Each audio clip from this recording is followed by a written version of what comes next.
Welcome to the Wake Up, the broadcast where curiosity leads to deeper understanding. I'm your host, Douglas James Cottrell, and my good friend and co-host Les Hubert is here with me, along with editor Jack Balick, as we delve into the fascinating realms of life, metaphysics, spirituality, and the pressing questions that shape our world. Each episode, we're exploring intriguing topics, engaging with experts, and seeking insights that enlighten and inspire. Whether you're a seeker, a scholar, or just curious about the universe, Wake Up is your gateway to a richer understanding of what it truly means to be alive. Good morning, Les. We're all set for another episode of the Wake Up. What's on the menu today?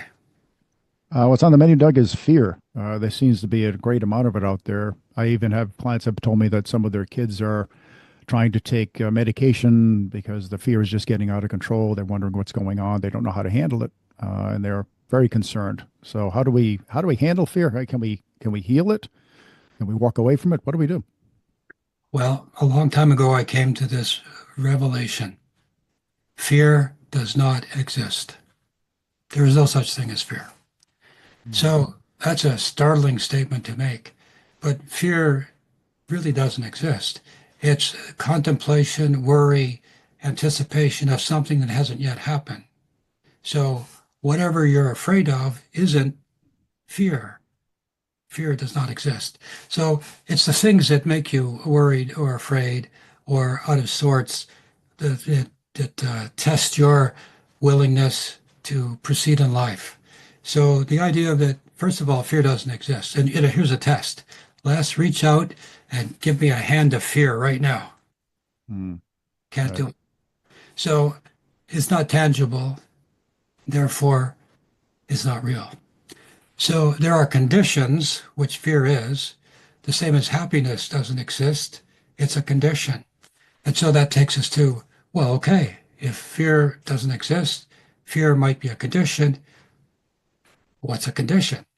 And so a condition is something you manufacture yourself, my friends. Wake up. You are bringing this on yourself. You are putting things in your mind that don't exist.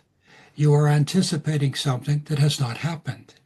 You are wondering and worrying about what is going to happen, but the future isn't here yet.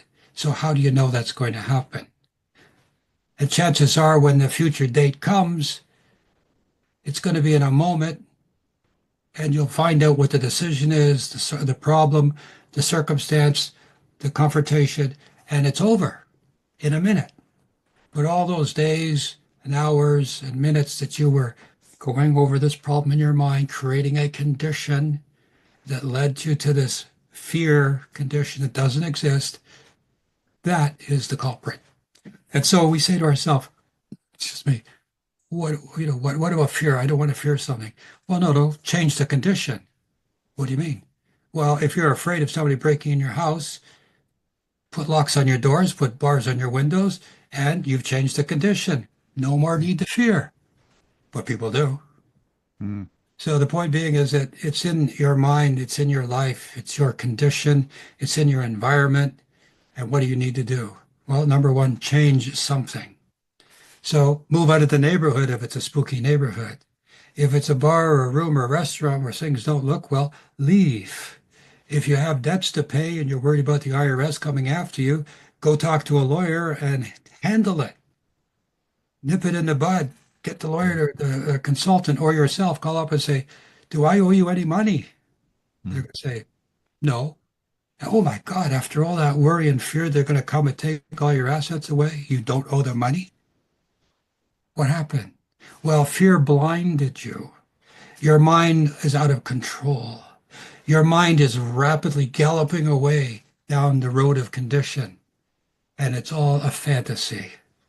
Now, make no mistake. We have emotions, and I know how to feel fear and terror, and I've been terrorized in my life. I felt grief. I felt loss. I felt abandonment. I've been chastised. I've had people turn against me. I know what it's like. Those are all nasty feelings. As I keep accepting them, I keep getting worse and worse feelings. But what if I didn't care? I didn't try to people please. I say, yeah, that's your opinion. Poof. What happens? Well, it's like taking a little pin in the side of a balloon, right? It goes pop and it's Mm, gone. No, it mm, doesn't exist. So understanding, this is not psychology, this is just simple understanding that in order to overcome fear, it's to first of all to understand what it is or is not. And if you can give me a hand of fear, okay. If you gave me a live hand grenade and pulled a pin, that's fear. I mm, understand that, but I'm going to throw it away. No more fear. And so you can do this in life. And attempting to come to that wisdom, that self-assurance, that confidence in yourself is to know that if you're in a situation, a place, or a circumstance or group of people that you're not comfortable with, leave. Don't be worried that, oh, where'd they go? Or what's the matter with them? Or, that they're going to be concerned about you. Chances are they're not. They're just going to carry on with their dinner, have another drink, and say, I don't know what got into them. They left. Okay, so what's next? So mm, getting to control yourself, your thinking, and balance your emotions by simply being disinterested in what other people think about you. We all worry what other people are saying about us. Chances are they're not saying anything, but in our mind, they're all chattering and telling rumors and slander about us. That does happen, that's for sure. But when somebody tells a lie about you or they slander your name, remember two things. One, they're showing you their spiritual poverty, their immaturity, their emotional immaturity, and most importantly, you don't have any control over your reputation anyway. They could say what they want. And you mm. going and fighting and saying you're wrong and you're this, they're not going to change. You can't change somebody's mind. They have mental reservations. They say, oh, yes, you're right. Absolutely. You walk away. What a jerk they were. So don't try. Don't bother. Just remember, you have one thing that they cannot take away, and that is your character. And all the prophets, all the saints, all the people that have gotten anywhere in the world with great and wonderful things and inventions all took criticism, Mm. rejection, and they were sometimes humiliated and sometimes even destroyed. But their idea, their invention always was something successful for the world when it was accepted and proven by people who were not narcissistic, for whatever reason, attempting to shut down somebody's idea. Perhaps they were jealous of it, et cetera, et cetera. So that's a little bit straying from the question about what fear is, but it comes back to you having good character in yourself. First thing, don't run away. You're in a crowd of people, somebody comes up and starts, you're this and you're that, whatever, you just sit there and you don't get emotionally triggered. Another way to master fear is don't to be triggered into an emotion that you're not experiencing, weren't experiencing before. And you sit there calmly and you say, okay, I'm sorry you feel that way, but that's not the truth. Oh, you mean it isn't? Nope, not at all. Oh, okay. And they go away. But you Mm. are in control. You're masterminding the moment. You're keeping the emotions on yourself in control. You're not allowing something else to trigger you, to come into your mind and produce fear, anxiety, worry, even hatred. And so Mm. as you sit back and you say, okay, number one, doesn't matter what people say about me, doesn't matter what people think about me. Next week, next month, they won't be thinking about me. Matter of fact, an hour from now, they won't be thinking about me either. Oh, but you will, if you accept their laundry, dirty laundry, you will have that churning around in your mind for all evening long, if not all day and all weekend. So you Mm. stop it. You press the button and say, wait a minute, that doesn't exist. So getting to fear, getting to anything of any negative, derogatory thoughts toward yourself, you don't have to accept them. Wake Mm. up. Don't accept them. Say, no, you're wrong. Mm. What are they going to do? As long as you don't engage them and start the argument, because they're looking for an argument, you see, you say, no, you're wrong. Well, you could be right. You know, Right. you're Right. right. Okay, fine. You could be right. Hmm. And so as you do this, practicing, you get to the point of saying, mind is the builder, mind is the way. Famous quote from many soothsayers, philosophers, wise men. Mind is the builder. What is the mind? Not accepting what's in somebody else's mind. Oh, all right. Mm. Kick it out. Two, You have your own character. You could say, well, when I got up this morning, I thought I was a pretty good person. I'm going to go back in that bed tonight and I'm going to say to myself, what a day. Wow, I survived. So, and what's next? And so if you can get it thinking along that way, it takes a little ambition, takes a little self-talking to, it's okay to talk to yourself, work things out. That's fine. You're not cuckoo. And you talk to yourself there, like a parent to a child. It's okay. We did all right. Yeah. Yeah, we said something we shouldn't have said. Yeah, maybe I'll call so-and-so up and I'll apologize. Or, well, I'll just let it go and see what happens. Chances are nothing is going to come about it. And so as you start to look at how do I stop fear from getting in my mind?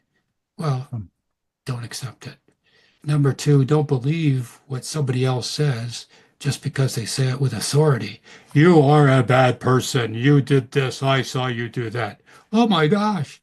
Well, no, the answer is really, maybe you got me mixed up with somebody else.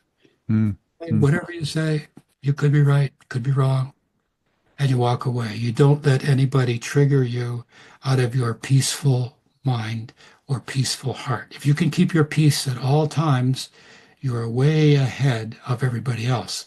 And so when you sit down and say, oh, I'm afraid, yes, you are. Go talk to somebody. Not somebody that's going to chastise you or tell you, yeah, you're wrong or you deserve it. Go to talk to somebody and say, hey, I've been there too. Yeah, that happened to me.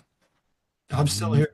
mhm, Get some mhm. advice from people who've had that experience. Do not Right, go for advice for people who did not have that experience because they don't know what they're talking about.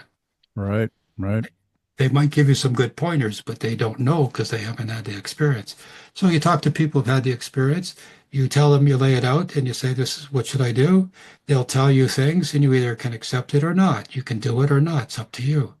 But most Mm, importantly, let's take the computer problems. When our computers are going a little wacky, cell phones, whatever, what's the first thing we do to self-correct? We turn it off, mm. A reboot. reboot.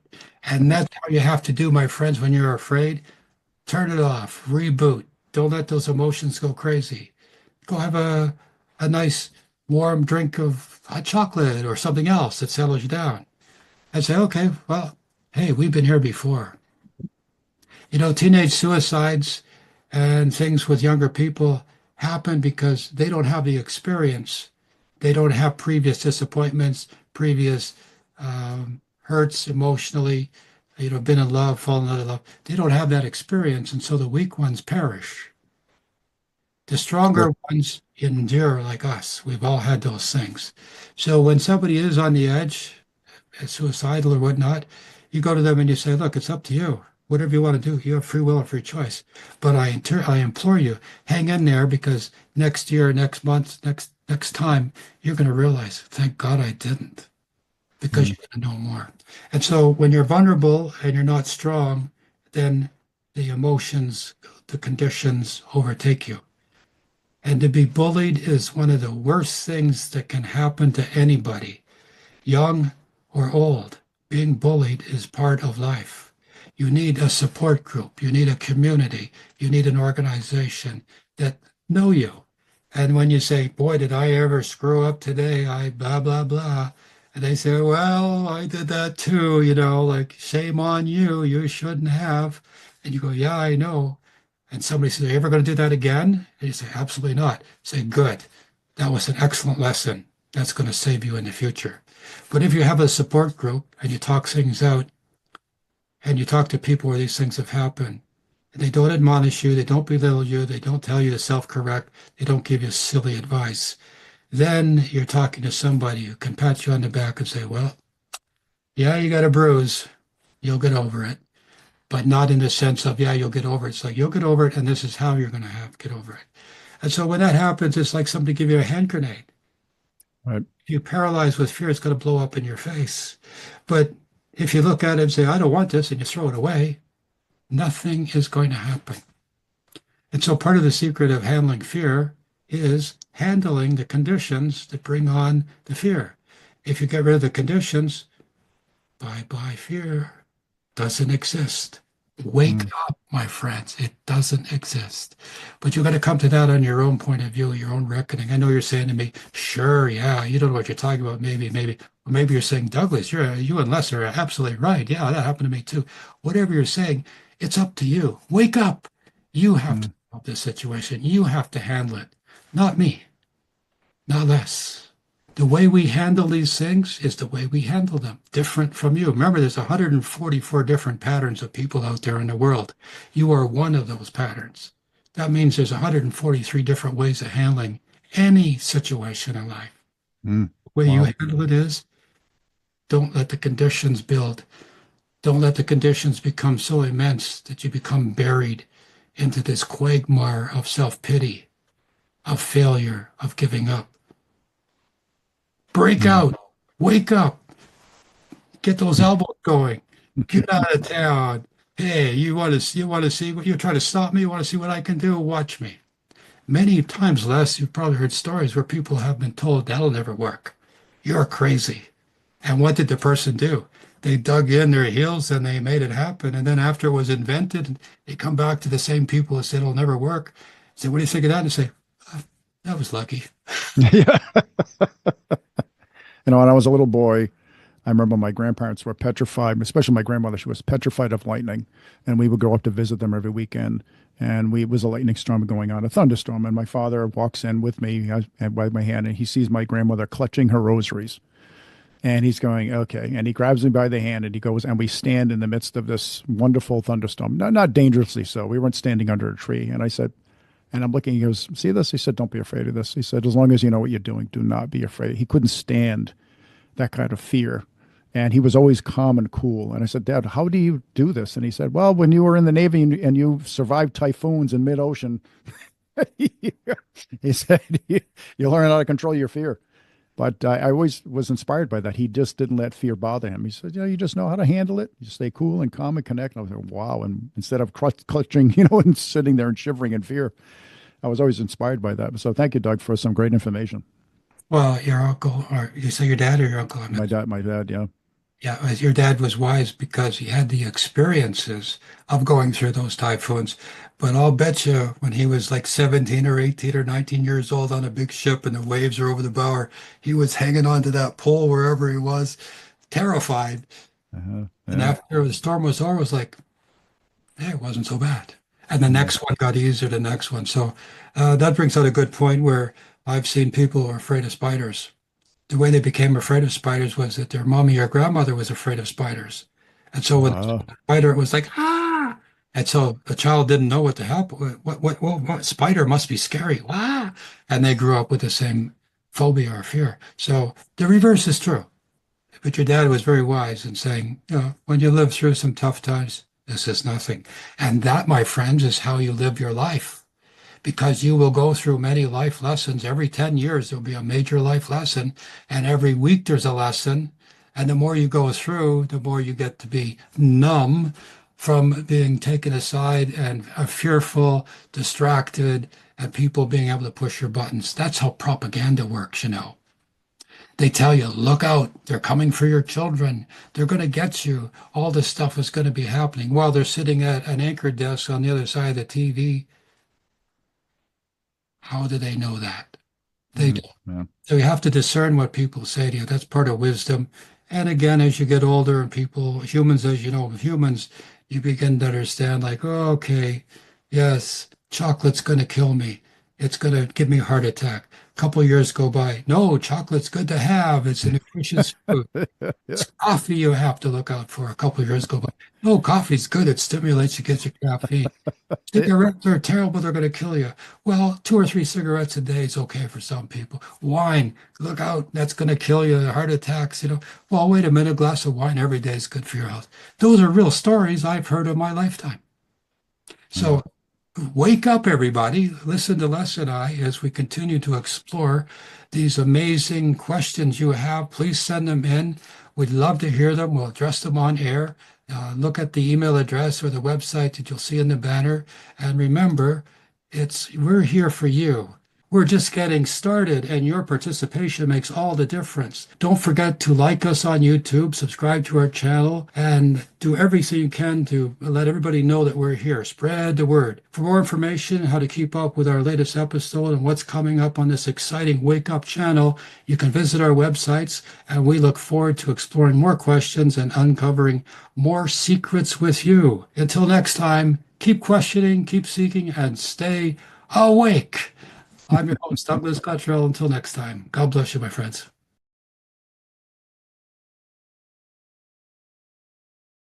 I was thinking, Douglas, the hat kind of covers your eyes sometimes, so maybe it's better without it. Yeah.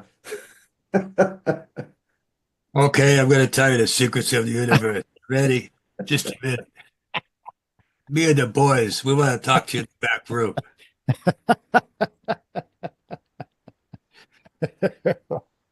Probably better without it. And hey, we shared the same